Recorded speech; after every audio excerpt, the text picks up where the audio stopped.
Welcome. Thank you. You founded the Hare Krishna movement some 7 years ago in 1967, did you not? Yes. In a capsule, what is the movement? The movement is to awaken God consciousness of the human being.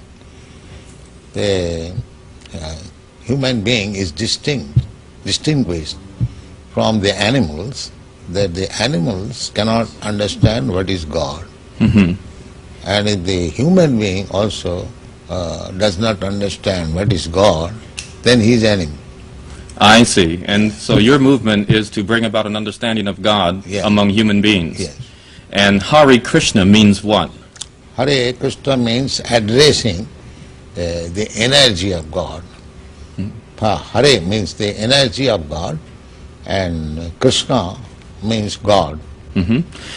Okay, you were here yesterday and to attend your annual festival that was held here in Golden Gate Park, and we were there too.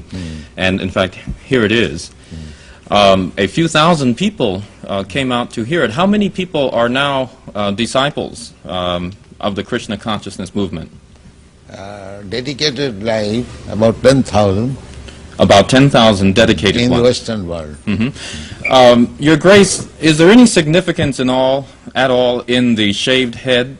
Why are heads shaved? We keep ourselves very clean, that's all. Oh, it's just a cleanliness thing? Yes. Is there any significance in the color of the robes? At least at the present moment, people think that by keeping long hair, it becomes very beautiful. I see. Yes. So we are against it. Mm-hmm. Just as simple as that.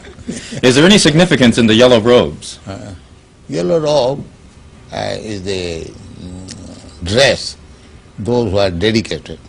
Mm-hmm. Yes. It could very well have been a blue robe. It's just something that was arrived at. This saffron.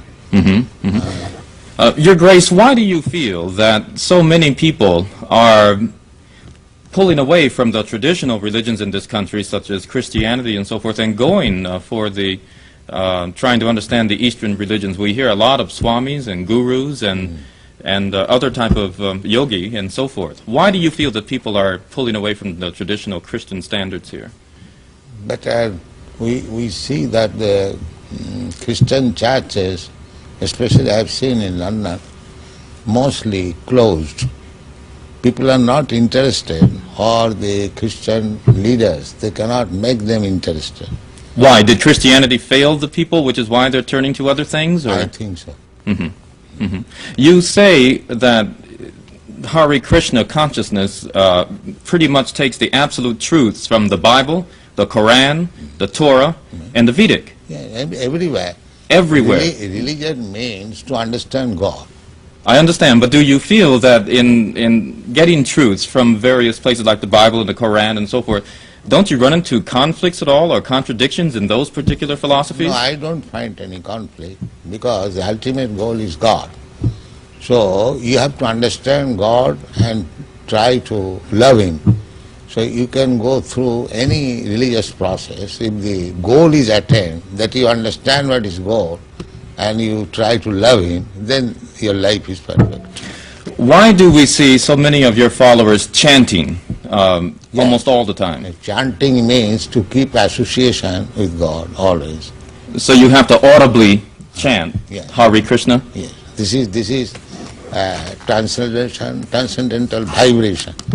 Just like a radio message, if you keep contact with the radio message, then you know everything what is going on outside. Similarly, this transcendental sound, Hare Krishna, if you chant, then you keep connection with God directly. Thank you very much, Your Divine Grace. It's been our privilege to talk with you and to meet you. Thank you. And hope that we can see you again when you return. Hare Krishna.